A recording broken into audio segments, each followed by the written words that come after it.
నమస్తే, welcome to top four news. ఇక top four న్యూస్లో ఫస్ట్ టాపిక్ తీసుకున్నట్లయితే రిటైర్డ్ ఉద్యోగులు ఉపాధ్యాయులు అంటే ముఖ్యమంత్రి రేవంత్ రెడ్డికి ఎందుకు అంత చిన్న చూపు అని మాజీ మంత్రి BRS deputy floor leader Harish Rao ప్రశ్నించారు.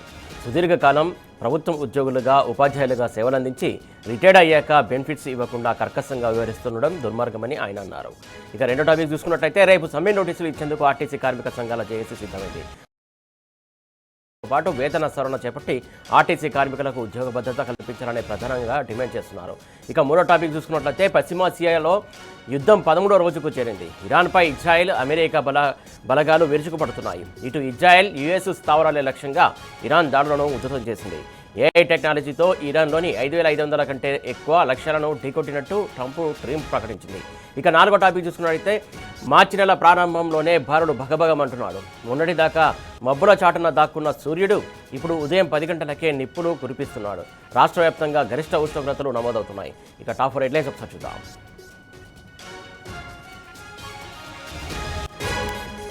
ఇక టాప్ 1 న్యూస్ చూస్తున్నాం. డబ్బులు లేక కాదు, మనసు రాక ఉద్యోగుల బెనిఫిట్స్ సెటిల్మెంట్పై హరీష్ రావు ఫైర్.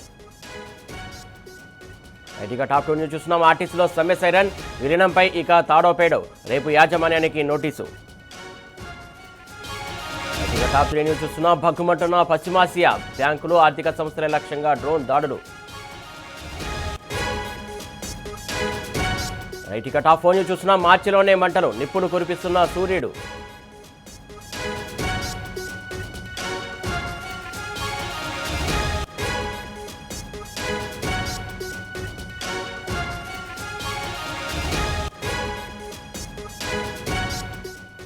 ఇక టాప్ 1 న్యూస్ చూస్తున్నాం. డబ్బు లేక కాదు, మనసు రాక ఉద్యోగుల బెనిఫిట్ సెటిల్మెంట్పై హరీష్ రావు ఫైర్. ఇక టాప్ 2 న్యూస్ చూస్తున్నాం. ఆర్టీసీలో సమ్మె సైరన్, విలీనంపై ఇక తాడోపేడో, రేపు యాజమాన్యానికి నోటీసు. ఇక టాప్ 3 న్యూస్ చూస్తున్నాం. భగ్గుమంటున్న పశ్చిమాసియా, బ్యాంకులు, ఆర్థిక సంస్థల లక్ష్యంగా డ్రోన్ దాడులు. ఇక టాప్ 4 న్యూస్ చూస్తున్నాం. మార్చిలోనే మంటలు, నిప్పులు కురిపిస్తున్న సూర్యుడు.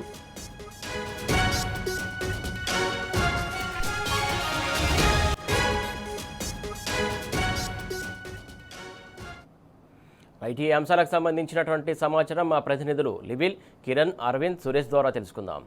ఇక టాప్ 1 డీటెయిల్స్లోకి వెళ్ళినట్లయితే రిటైర్డ్ ఉద్యోగులు ఉపాధ్యాయులు అంటే ముఖ్యమంత్రి రేవంత్ రెడ్డికి ఎందుకంత చిన్న చూపు అని మాజీ మంత్రి BRS deputy floor leader Harish Rao ప్రశ్నించారు.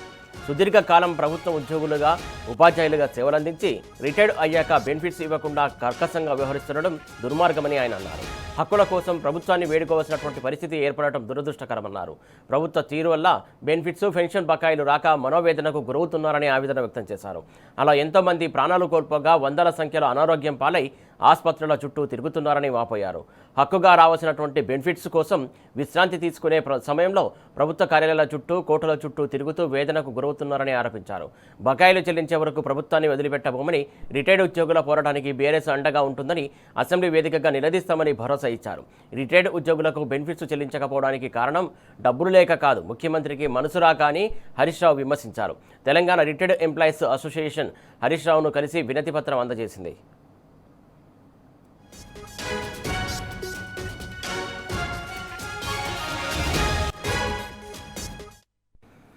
రిటైర్డ్ ఉద్యోగులకు ఇటు ఏదైతే బెనిఫిట్స్ అందక చాలా మనోవేదనకు గురవుతున్నారని చెప్పేసి మాజీ మంత్రి హరీష్ రావు ఉన్నారు. అలాగే వారిని రిటైర్డ్ ఉద్యోగులు కలిసి వినతి పత్రం సమర్పించారు. దీనికి సంబంధించి తాజా అప్డేట్స్ మా కరెస్పాండెంట్ లివిల్ అందిస్తారు. లివిల్, చెప్పండి.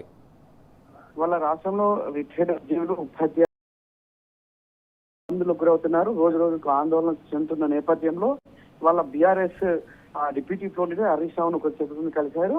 ఈ నేపథ్యంలో రిటైర్డ్ ఉద్యోగులు, ఉపాధ్యాయులు అంటే ముఖ్యమంత్రి రేవంత్ రెడ్డికి ఎందుకు అంత చిన్న చూపు అని చెప్పేసి బీఆర్ఎస్ మాజీ మంత్రి deputy floor leader Harish Rao ప్రశ్నించారు. సుదీర్ఘకాలంగా ప్రభుత్వ ఉద్యోగులుగా, ఉపాధ్యాయులుగా సేవలు అందించి రిటైర్డ్ అయ్యాక బెనిఫిట్స్ ఇవ్వకుండా కర్కశంగా వ్యవహరిస్తడం దుర్మార్గం అంటూ కూడా ప్రభుత్వంపై దుమ్మెత్తిపోశారు. తమ హక్కుల కోసం ప్రభుత్వాన్ని వేడుకోవాల్సిన పరిస్థితి ఏర్పడడం దురదృష్టకరమన్నారు. ప్రభుత్వ తీరు వల్ల బెనిఫిట్స్, పెన్షన్ బకాయిలు రాక మనోవేదనకు గురై ఎంతో మంది ప్రాణాలు కోల్పోగా వందలాది సంఖ్యలో అనారోగ్యం పాలై ఆసుపత్రుల చుట్టూ తిరుగుతున్నారని చెప్పేసి కూడా హరీష్ రావు ఆవేదన వ్యక్తం చేశారు. హక్కుగా రావాల్సిన బెనిఫిట్స్ కోసం విశ్రాంతి తీసుకునే సమయంలో ప్రభుత్వ కార్యాలయాల చుట్టూ, కోర్టుల చుట్టూ తిరుగుతూ వేదనకు గురవుతున్నారంటూ కూడా మండిపడ్డారు.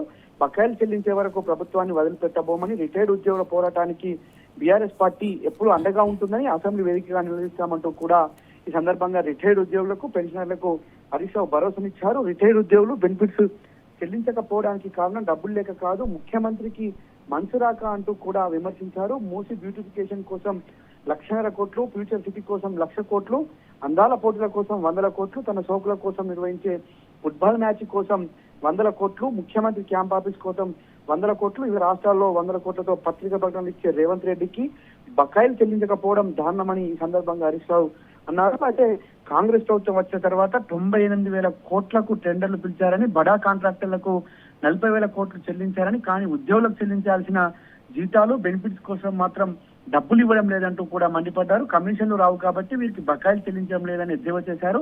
వెంటనే రిటైర్డ్ ఉద్యోగులకు పూర్తి బెనిఫిట్స్ చెల్లించాలని సందర్భంగా డిమాండ్ చేస్తూ రిటైర్డ్ ఎంప్లాయీస్ అసోసియేషన్ గురువారం ఇవాళ ఏదైతే డిప్యూటీ అప్పుడు హరీష్ రావును కలిసి వినతి పత్రం సమస్యను పరిష్కరించేలా బకాయిలు చెల్లించిన బకాయిలపై ప్రభుత్వాన్ని నిలదీయాలని సందర్భంగా వారు హరీష్ రావుకు విజ్ఞప్తి చేశారు. ఎన్నికల ముందు అనేక హామీలు ఇచ్చిన కాంగ్రెస్ ప్రభుత్వం అధికారంలోకి వచ్చిన తర్వాత హామీలు అమలు చేయకుండా మోసం చేసిందని సందర్భంగా వివరించుకొచ్చారు. 23 నెలలుగా రిటైర్మెంట్ బకాయిలు చెల్లించకుండా ముఖ్యమంత్రి తమ పట్ల కఠినంగా వివరిస్తున్నారని చెప్పేసి కూడా తమ బోర్డును హరీష్ రావు దగ్గర వెళ్లబోసుకున్న పరిస్థితి. ఈ నేపథ్యంలో హరీష్ రావు సైతం ప్రభుత్వంపై ఖచ్చితంగా మేము పోరాటం చేస్తాం, బీఆర్ఎస్ పార్టీ మీకు ఎప్పుడు అండగా ఉంటుంది, ఈ బడ్జెట్ సమావేశాల్లో మీకు మీ సమస్యల పోరాటానికి నేను ఖచ్చితంగా అసెంబ్లీ వేదికను ఉపయోగించుకుంటా, అసెంబ్లీలో మేము దీనిపై చర్చిస్తామంటూ కూడా చెప్పారు.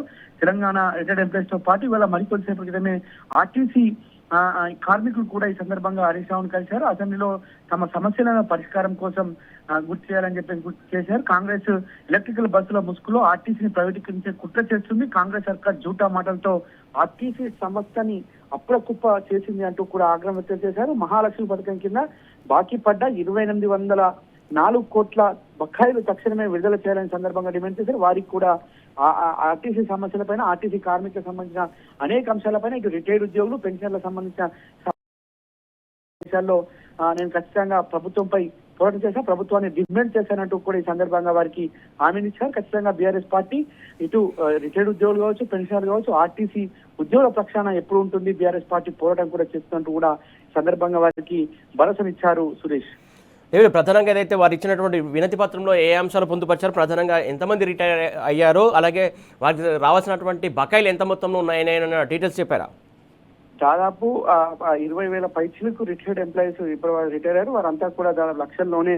ఒక్కో రిటైర్డ్ ఎంప్లాయీకి దాదాపు 60 నుంచి కోటి రూపాయల వరకు రిటైర్డ్ బెనిఫిట్స్ రావాల్సిన అవసరం ఉంది. ఆ రిటైర్డ్ బెనిఫిట్స్ రాక చాలా మంది అనారోగ్యం పాలవుతున్నారు. అనారోగ్యం పాలవడమే కాదు, అనారోగ్యానికి గురవుతున్నా హాస్పిటల్లో చూపించుకోలేని దుస్థితి ఇవాళ రిటైర్డ్ ఎంప్లాయీస్, రిటైర్డ్ పెన్షనర్ల ఉంది.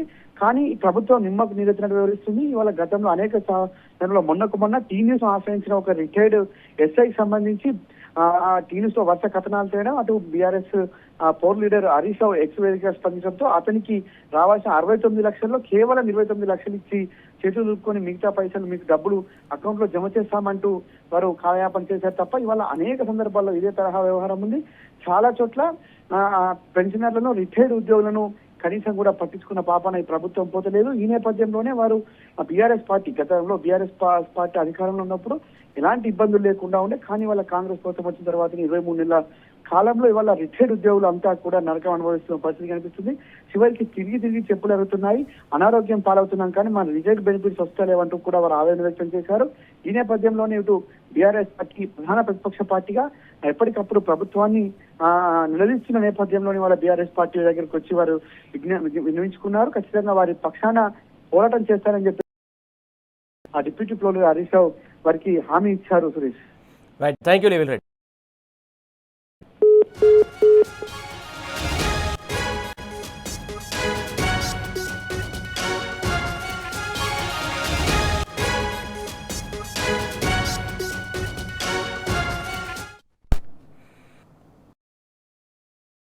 అప్ టు న్యూస్ డీటెయిల్స్ చూస్తున్నాం. సమ్మె నోటీసులు ఇచ్చేందుకు ఆర్టీసీ కార్మిక సంఘాల జేఏసీ సిద్ధమైంది. ఆర్టీసీని ప్రభుత్వంలో విలీనం చేయడంతో పాటు వేతన సవరణ చేపట్టి ఆర్టీసీ కార్మికులకు ఉద్యోగ భద్రత కల్పించాలనే ప్రధాన డిమాండ్గా ఉంది. అసెంబ్లీ ఎన్నికల సందర్భంగా కాంగ్రెస్ మేనిఫెస్టోలో ఆర్టీసీ కార్మికులకు ఇచ్చినటువంటి హామీలను అమలు చేయకపోతే రేపు సంస్థ యాజమాన్యానికి సమ్మె నోటీసు ఇస్తామని ప్రకటించింది.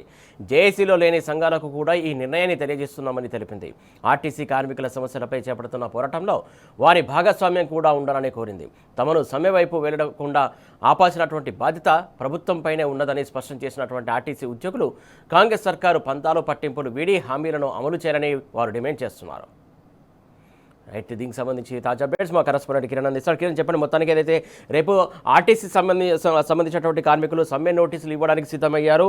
ప్రభుత్వం ఇప్పటి వరకు కూడా వారికి సమస్యలకు సంబంధించి స్పందించిన పరిస్థితి కనబడుతుంది. దీనికి సంబంధించి తాజా అప్డేట్స్ ఏంటి?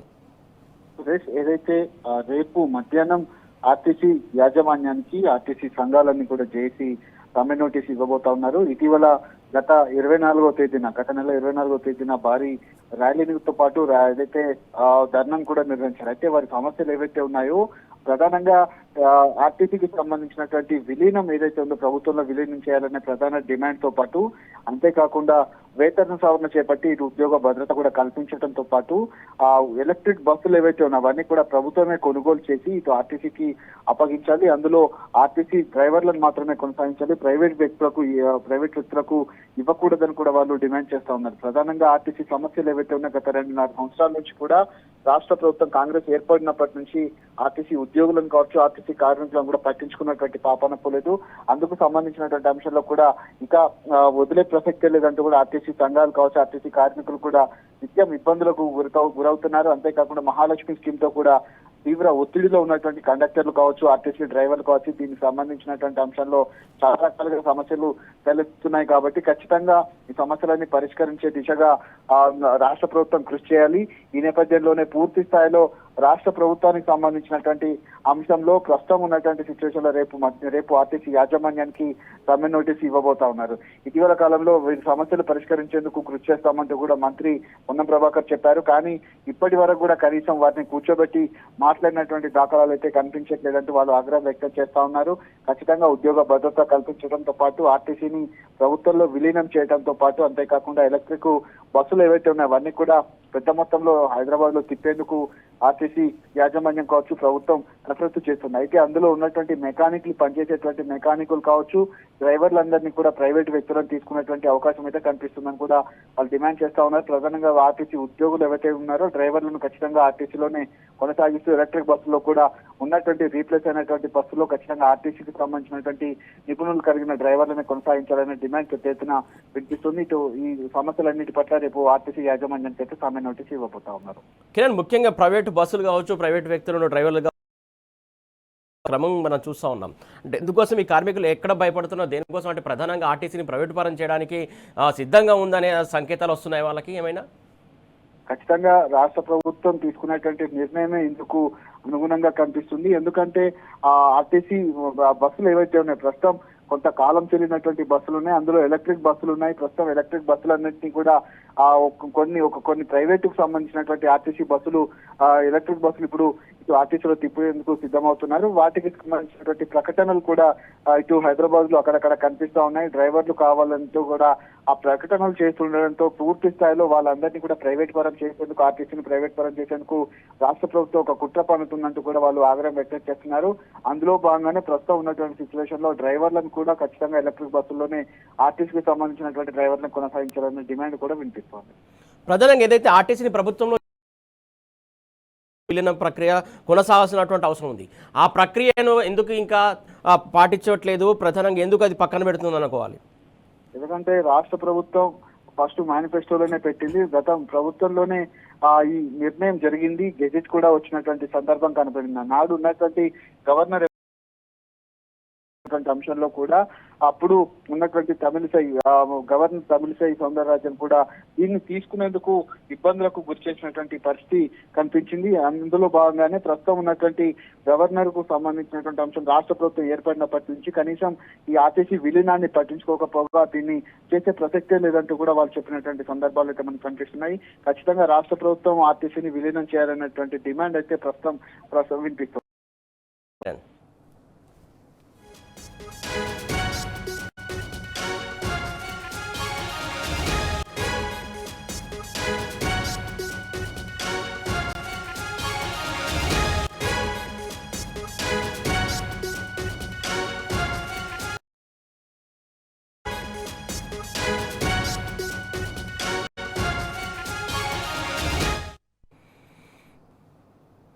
Right, welcome back. Top 3 news details చూస్తున్నాం. పశ్చిమాసియా యుద్ధం 13వ రోజుకు చేరింది. ఇరాన్పై ఇజ్రాయెల్, అమెరికా బలగాలు విరుచుకుపడుతున్నాయి. ఇటు ఇజ్రాయెల్ యుఎస్ స్థావరాల లక్ష్యంగా ఇరాన్ దాడులను ఉధృతం చేసింది. ఆపరేషన్ ట్రూ ప్రామిస్ 4లో భాగంగా శక్తివంతమైనటువంటి ఎమాద్, ఖైబర్, ఖాదర్ బాలిస్టిక్ క్షిపణులను ఇజ్రాయెల్పై ప్రయోగించింది. టెహ్రాన్పై మరో విడత దాడులు ప్రారంభించినట్టు ఇజ్రాయెల్ పేర్కొంది. సైనిక కేంద్రాలు, మౌలిక సదుపాయాలను లక్ష్యంగా చేసుకున్నట్లు తెలిపింది. ఏఐ టెక్నాలజీతో ఇరాన్లోని 5,500 కంటే ఎక్కువ లక్ష్యాలను ఢీకొట్టినట్టు ట్రంప్ టీం ప్రకటించింది. నిర్విరామంగా కొనసాగుతున్నటువంటి ఈ భీకర యుద్ధంతో భారీ ఆర్థిక, ప్రాణ, ఆస్తి నష్టం సంభవిస్తుంది. హర్ముజ్ గుండా నౌకల ప్రయాణాన్ని అడ్డుకునేందుకు ఆ జలసంధిలో భారీ స్థాయిలో ఇరాన్ మందుపాత్రలు అమర్చుతోంది. ఈ క్రమంలోనే ఇరాన్కు చెందినటువంటి 16 మైన్ లేయర్ పడవలను పేల్చేసినట్టు యుఎస్ సెంట్రల్ కమాండ్ వెల్లడించింది. జలసంధిలో పేలుళ్లకు ఇరాన్ సన్నాహాలకు చెక్ పెట్టామని పేర్కొంది. ఈ నేపథ్యంలోనే మందుపాత్రలను తొలగించాలంటూ ట్రంప్ ఇరాన్కు అల్టిమేటం ఇచ్చారు. లేదంటే దాడుల తీవ్రత పెంచుతామని హెచ్చరించారు.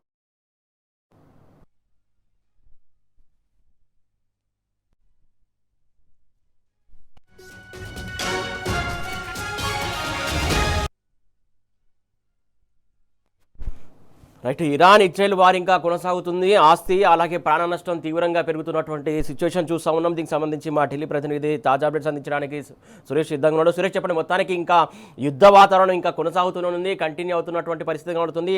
ప్రాణ నష్టం, ఆస్తి నష్టం తీవ్రంగా సంబంధించి డీటెయిల్స్ ఏంటి? సురేష్, గల్ఫ్ లో పరిస్థితులు మరింత దిగజారేటువంటి సిచ్యువేషన్ కనబడుతుంది.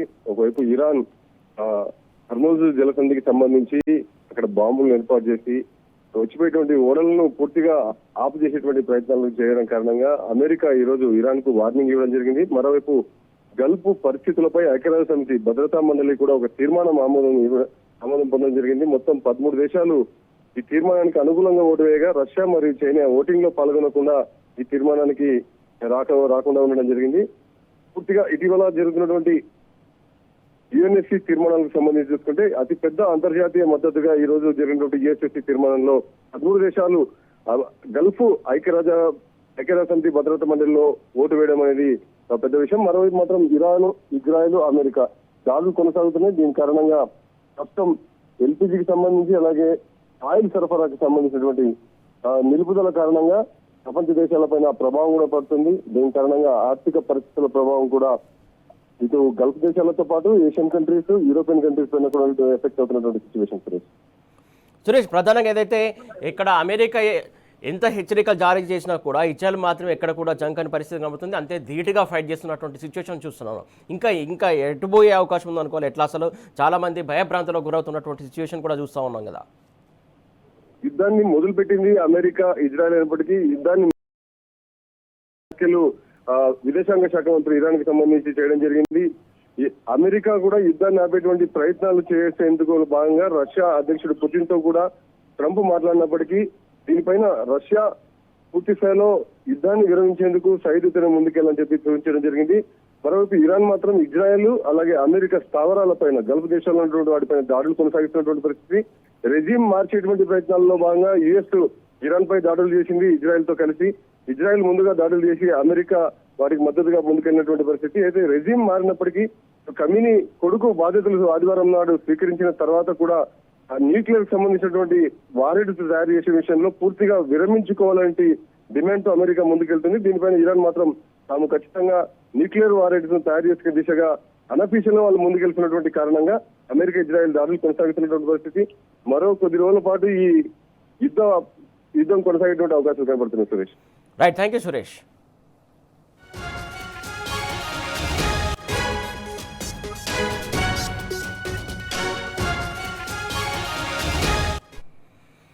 రైట్, ఇక టాప్ 4 న్యూస్ డీటెయిల్స్ చూస్తున్నాం. తెలంగాణలో రోజుకి భగభగలతో రాష్ట్ర వ్యాప్తంగా ఉష్ణోగ్రతలు గరిష్టంగా నమోదవుతున్నాయి. 36 నుంచి 39 డిగ్రీలకు పైగా ఉష్ణోగ్రతలు నమోదవుతున్నాయి. మార్చి నెల ప్రారంభంలోనే భానుడు భగభగమంటున్నాడు. మొన్నటిదాకా మబ్బుల చాటున దాక్కున్నటువంటి సూర్యుడు ఇప్పుడు ఉదయం 10 గంటలకే నిప్పులు కురిపిస్తున్నాడు. రాష్ట్ర వ్యాప్తంగా గరిష్ట ఉష్ణోగ్రతలు నమోదవుతున్నాయి. నిజామాబాద్, మెదక్, భద్రాచలం, ఖమ్మం, నల్గొండ, మహబూబ్ నగర్, రామగుండం, హనుమకొండ జిల్లాల్లోనూ అదే పరిస్థితులు నెలకొన్నాయి. హైదరాబాద్లోని బేగంపేట, హకీంపేట, రాజేంద్రనగర్, హయత్ నగర్, పటాన్ చెరువు ప్రాంతాల్లోనూ ఎండలు మండుతున్నాయి.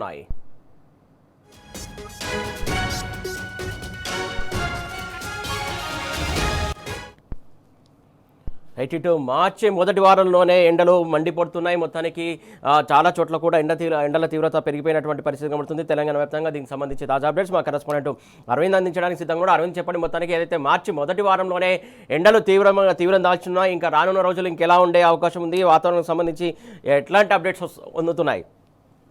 సురేష్, ఏదైతే చూసుకుంటే ఇప్పటికే ఎండ తీవ్రత కూడా గరిష్ట స్థాయిలో ఉష్ణోగ్రతలు కూడా విపరీతంగా నమోదు అవుతున్నాయి. అటు తెలంగాణ రాష్ట్రంలో ఇప్పటికే దాదాపు 38 డిగ్రీల సెల్సియస్ కూడా ఉష్ణోగ్రతలు కూడా నమోదవుతున్నాయి. ప్రధానంగా ఇటు ఆదిలాబాద్, రామగుండం, నిజామాబాద్ లో కూడా ఇప్పటికే హైయెస్ట్ డిజిట్ గా కూడా ఉష్ణోగ్రతలు కూడా నమోదవుతున్నాయి. అటు ఆదిలాబాద్ లో కూడా 38.8% కూడా 8 డిగ్రీల సెల్సియస్ కూడా ఇప్పటికే ఇక్కడ ఉష్ణోగ్రతలు కూడా నమోదయ్యాయి. మరి అటు మహబూబ్ నగర్ లో చూసుకుంటే కూడా 37గా నమోదైంది.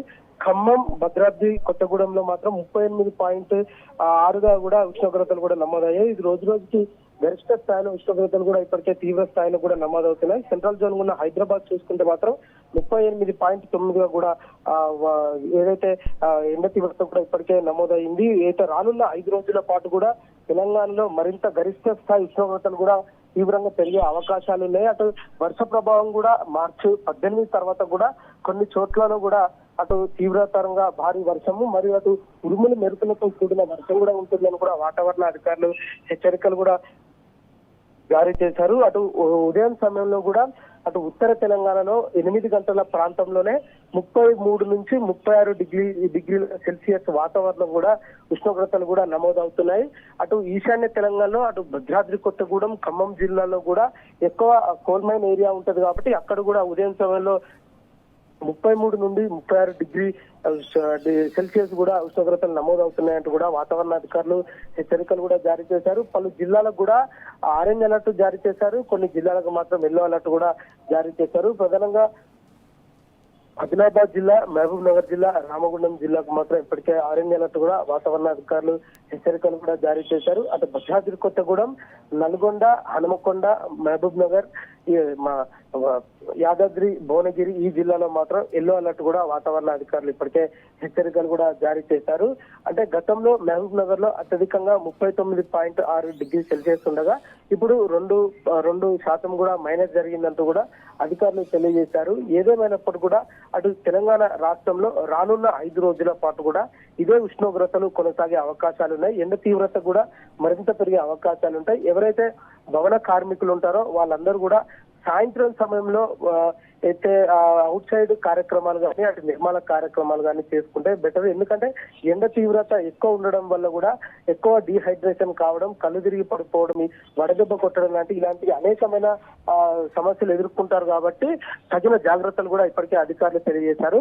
అటు సీనియర్ సిటిజన్స్ కానీ ఇటు చిన్నపిల్లలు కానీ ఎండ తీవ్రత పడకుండా ఉండడానికి తగిన జాగ్రత్తలు తీసుకోవాలి. ఎక్కువ వాటర్ కంటెంట్ ఉన్న ఫుడ్ కానీ, ఎక్కువ మంచినీళ్లు పదార్థాలు కానీ, కొబ్బరి నీళ్లు కానీ, వాటర్ మినరల్స్ కానీ ఇవి ఎక్కువగా తింటే ఎండాకాలాన్ని ఛేదించవచ్చు. ఎవరికి కూడా అంత వడదెబ్బ తగిలే అవకాశాలు ఉన్నాయంటూ కూడా ఇప్పటికే వైద్య నిపుణులు కూడా పలు హెచ్చరికలు కూడా జారీ చేశారు. ఏదేమైనప్పటికీ కూడా అటు తెలంగాణ రాష్ట్ర వ్యాప్తంగా ఇటు హైదరాబాద్ లో రానున్న 5 రోజుల పాటు గరిష్ట ఉష్ణోగ్రతలు పెరుగుతాయి కాబట్టి వాటిపైన తగిన చర్యలు తీసుకొని ఉండాలంటూ కూడా వాతావరణ అధికారులు హెచ్చరికలు ఇప్పటికే జారీ చేశారు. కొన్ని ప్రాంతాలకు మాత్రం ఎల్లో అలర్ట్ జారీ చేశారు, మరికొన్ని ప్రాంతాలకు మాత్రం ఆరెంజ్ అలర్ట్ కూడా వాతావరణ అధికారులు స్పష్టంగా హెచ్చరికలు కూడా జారీ చేశారు.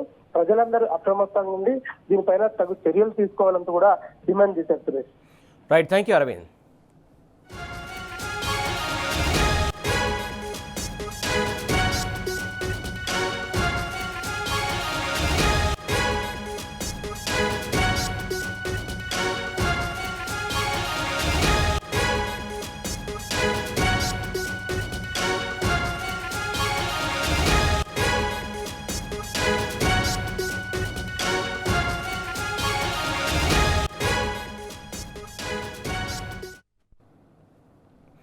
తెలంగాణలో రోజు రోజుకి ఎండల తీవ్రత పెరుగుతోంది. భానుడి భగభగలతో రాష్ట్ర వ్యాప్తంగా ఉష్ణోగ్రతలు గరిష్టంగా నమోదవుతున్నాయి. 36 నుంచి 39 డిగ్రీలకు పైగా ఉష్ణోగ్రతలు నమోదవుతున్నాయి. మార్చి నెల ప్రారంభంలోనే భానుడు భగభగమంటున్నాడు. మొన్నటిదాకా మబ్బుల చాటున దాక్కున్న సూర్యుడు ఇప్పుడు ఉదయం 10 గంటలకే నిప్పులు కురిపిస్తున్నాడు. రాష్ట్ర వ్యాప్తంగా గరిష్ట ఉష్ణోగ్రతలు నమోదవుతున్నాయి. నిజామాబాద్, మెదక్, భద్రాచలం, ఖమ్మం, నల్గొండ, మహబూబ్ నగర్, రామగుండం, హనుమకొండ జిల్లాల్లోనూ అదే పరిస్థితులు నెలకొన్నాయి. హైదరాబాద్లోని బేగంపేట, హకీంపేట, రాజేంద్రనగర్, హయత్ నగర్, పటాన్ చెరువు ప్రాంతాల్లోనూ ఎండలు మండుతున్నాయి.